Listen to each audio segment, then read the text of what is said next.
said that that numbers of more than 7 is significant, and then you went on to say that it is not the numbers which matter, it is actually the studies initially calculated the number of mismatches. They try to quantify if patient has this many mismatches, then it is clinically significant.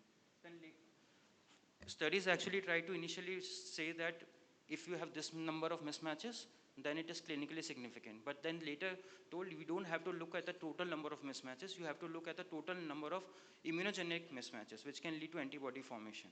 So actually there should be no number defined on the number of mismatches, but you have to look at epitope mismatches and definitely try to find the antibody producing epitopes or immunogenic epitopes.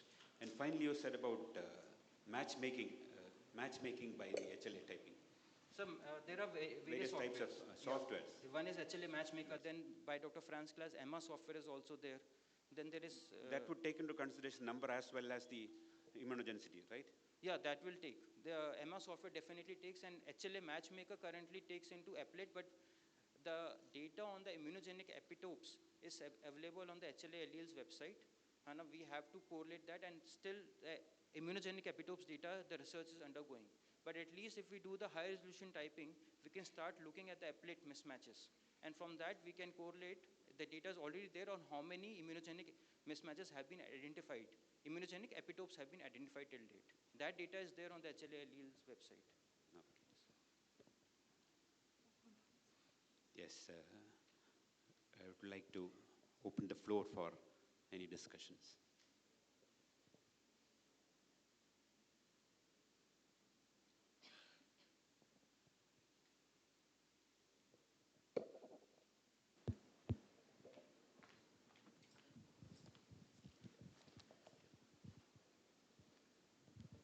That was a wonderful talk. Based on the current knowledge about applets, we might have a situation where you have a certain type of HLA matching that indicates in terms of MFI one direction, and the other one indicates in terms of applet matching in another direction. Which one would you think would be important in deciding whether, if you have multiple donors, which donor to choose? The MFI will represent the intensity strength of the antibody. That antibody, once you identify, you have to look for that allele. And for that allele, you have to look at the epitopes, which are given everywhere in the HLA alleles website. You can look at the epitopes, and then you can see whether that epitopes are being shared with the recipient or not, and donor or not. That has to be. If the recipient has an antibody, we have to look at that allele, and then I think we should look at the epitope. And I think that, did I get your correction? If you have, you asked this, that you have an MFI, and then?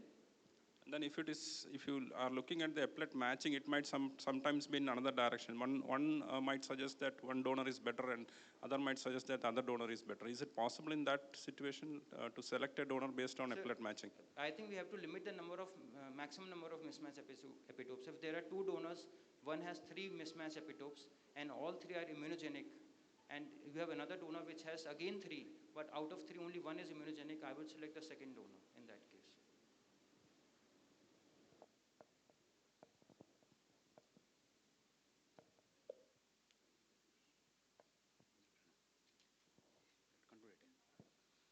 Okay, if there are no more questions, we would like to conclude the session.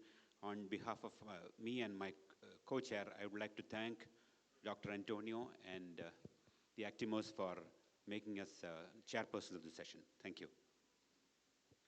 Thank you, Dr.